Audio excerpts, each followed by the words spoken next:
Leadership writing. The first phrase up here is leadership is not fluff, but I want to start off by acknowledging most of the stuff that is written about leadership is fluff. Most of it is great hand waving, but there's no basis for it. It's not systematic. That doesn't mean that there aren't things that you really can bank on, that can be systematic, that are research-based, and that can be shown to make a real difference. As I mentioned before, one of the most important aspects of leadership is not, do you tell me what to do? Do you walk into the room and have charisma? The most important leadership dimension, I would argue, is do you help me make sense of the world? Do you help me understand where I fit, where our organization fits, what we're trying to do, how the system works? And that is the dimension of leadership that is the lowest rated, consistently. It's kind of shocking because it's obvious, it's not complicated, it's just we don't do it. And that's one reason I like to highlight that. The third element is trust. People talk glibly about how trust is so fundamental to everything, but people don't really understand often that there's a lot of research that points very clearly on what it is you need to do in order to engender trust. And I'll talk in a minute about what you need to do as a leader to accomplish that effectively. And then the last piece about inspirational leadership is, again, we talk about inspirational leaders all the time. We talk about it in terms of, do you have charisma? Do you have this sense of presence? To me, what inspirational leadership is about is not whether you think I'm cool. It is not about whether you are a true believer in whatever cause I'm advocating for. Inspirational leadership is about getting those around you to believe and understand they can accomplish things that they didn't believe they could accomplish before you influenced them. Inspirational leadership is not about the leader, it's about the effect of the leader on the followers. And I'll talk about that in a second as well. Now, if you think about what makes a good leader, just think for a second yourself. What are the key elements when you think of someone who was a leader to you that you thought was really good? What were the attributes? What were the behaviors they engaged in that made them a good leader? If you take a second and think about someone that you knew who was not a good leader, what were the attributes they either lacked or the bad things that they did as a leader? If you draw on your experience, and in this room there's a lot of experience, you can identify a wide range of things that you can identify as associated with leadership.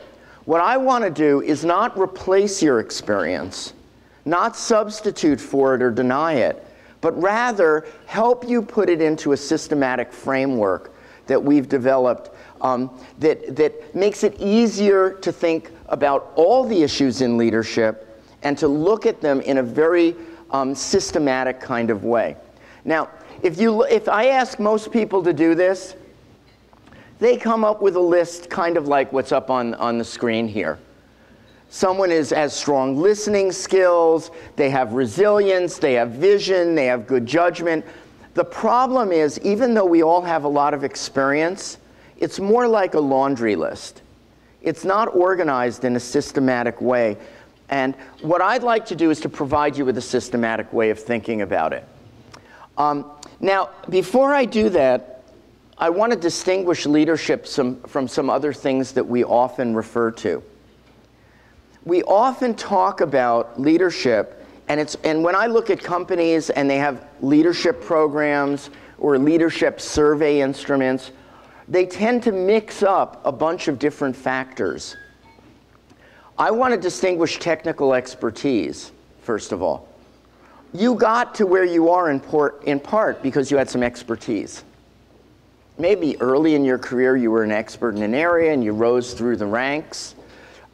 You still have expertise in certain areas. And that's part of your role. You also have a level of authority. But we can all think of people who have a high level of expertise and have a great deal of authority who are lousy leaders. And we can think of people in our organizations who actually have a lot of influence over others. They're a very good informal leader in the organization, but they may not have any formal authority. And it may even not be that they have a lot of technical expertise, but they have good judgment. They're able to give people good advice. So technical expertise and authority are not the same thing as leadership. Similarly, management is not the same thing as leadership. Managing, designing good systems, designing a good organization, making allocations in terms of, do we have the right incentive system?